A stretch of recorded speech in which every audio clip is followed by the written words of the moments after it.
વિજ્ઞાનની ધોરણ 8 કોલસો અને પેટ્રોલિયમ એકમ 3 જેની પુનઃ અપ્રાપ્ય ઉર્જા સ્ત્રોત એની સમજણ આપતો એક પ્રવૃત્તિ અહીંયા કરીએ। તમે જુઓ પછી હું તમને સમજાવું કે પુનઃ અપ્રાપ્ય ઉર્જા સ્ત્રોત શું છે અને એનો ઉપયોગ આપણે કેવી રીતે કરવો જોઈએ। ચલો પ્રથમ પેઢી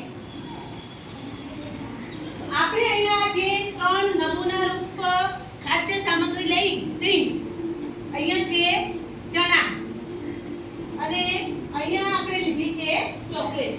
આ ત્રણ જે ખાદ્ય સામગ્રી આપણે લીધી એ ખાદ્ય સામગ્રી પુનઃ અપ્રાપ્ય ઉર્જા સ્ત્રોતના પ્રતીક સ્વરૂપે આપણે લીધી છે। હવે જોઈએ કે પ્રથમ પેઢી, દ્વિતીય પેઢી અને ત્રીજી પેઢી દર પેઢી એનો વપરાશ થાય તો આગળ જતા શું થશે એ આપણે આ પ્રવૃત્તિ દ્વારા સમજીએ। ચલો તમે ખાવાનું શરૂ કરો।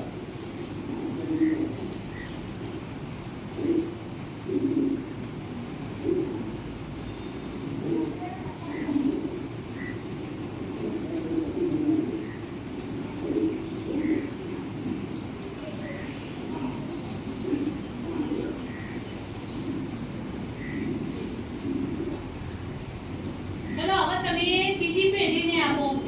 તમારે જે વાપરવું હતું તે તમે વાપર્યું, હવે બીજી પેઢીને આપો। બીજી પેઢી વાળા આગળ આવો। હવે તમે ખાવાનું શરૂ કરો।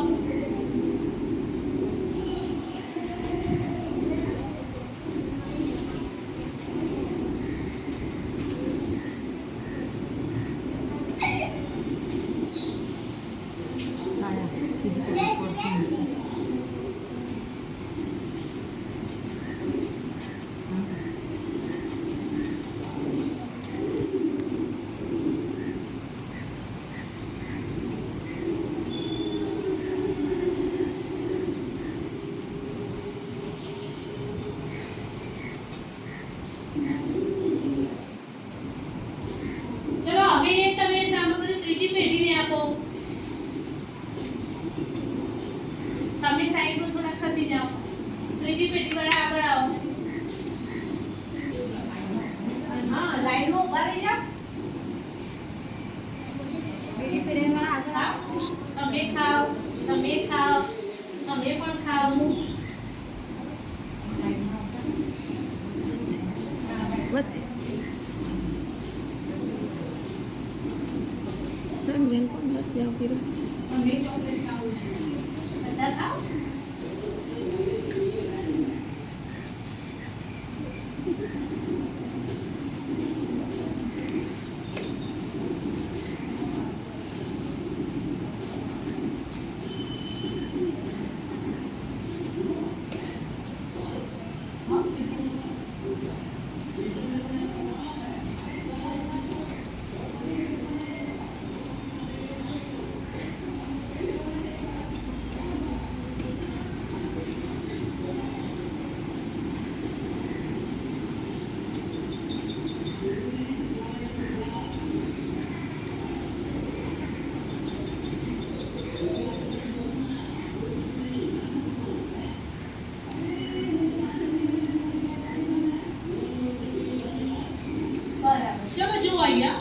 આપણે પ્રતીક સ્વરૂપે આ ત્રણ ખાદ્ય સામગ્રી લીધી હતી। હવે જુઓ આ ચણા। ચલો આ ચણામાં તમે જોઈ શકો છો કે ઘટાડો થયો છે કે નહીં?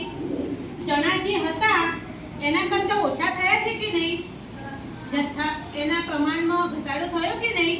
હા પકડો। ચલો હવે સિંગ જુઓ, સિંગમાં પણ ઘટાડો થયો છે કે નહીં? અને આ હતી ચોકલેટ, એમાં પણ ઘટાડો થયો। ચોકલેટ તો પૂરી પતી જ ગઈ, ચોકલેટ વધી નથી કારણ કે ચોકલેટ આપણને બહુ ભાવે ને ચોકલેટ। તો આપણે આ ત્રણ ખાદ્ય સામગ્રી જે પુનઃ અપ્રાપ્ય ઉર્જા સ્ત્રોત કોલસો, પેટ્રોલિયમ અને કુદરતી વાયુ ના પ્રતીક સ્વરૂપે લીધી હતી। હવે આ કોલસો, પેટ્રોલિયમ અને કુદરતી વાયુ જે પુનઃ અપ્રાપ્ય ઉર્જા સ્ત્રોત છે, કુદરતમાંથી મળી આવતા પુનઃ અપ્રાપ્ય ઉર્જા સ્ત્રોત જે લાંબા સમય એની ઘણો લાંબો સમય લાખો વર્ષોની પ્રક્રિયા પછી આપણને આ અશ્મિ બળતણ આપણને આ મળે છે. જો આપણે એનો વિવેકપૂર્વક ઉપયોગ કરીશું નહીં તો જો પેઢી દર પેઢી, જેમ કે ચોકલેટ, પહેલી પેઢીએ એને વાપરી, જે જરૂરિયાત હતી એ પ્રમાણે એને વાપરી, બીજી પેઢીમાં પણ એનો વપરાશ થયો અને ત્રીજી પેઢીમાં પણ વપરાશ થયો. હવે એના પછીની નેક્સ્ટ ચોથી પેઢી માટે શું? ચોથી પેઢી માટે તો ચોકલેટ વધી જ નહીં. એટલે એવું આ પુનઃ અપ્રાપ્ય ઉર્જા સ્ત્રોત પણ ખૂટી જાય તેવા છે.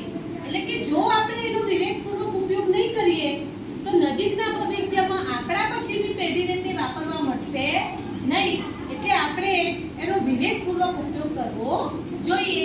આ કુદરતી ઉર્જા સ્ત્રોત જે પુનઃ અપ્રાપ્ય છે, જે આપણને લાખો વર્ષોની પ્રક્રિયા પછી મળે છે, એટલે આપણા પછીની પેઢીમાં જેમ કે પેટ્રોલ, ડીઝલ, આ બધું આપણા પછીની પેઢીને જો આપણે વિવેકપૂર્વક ઉપયોગ નહીં કરીએ તો એમના માટે જીવન એમનું ગહેલું બની જશે, અઘરું બની જશે.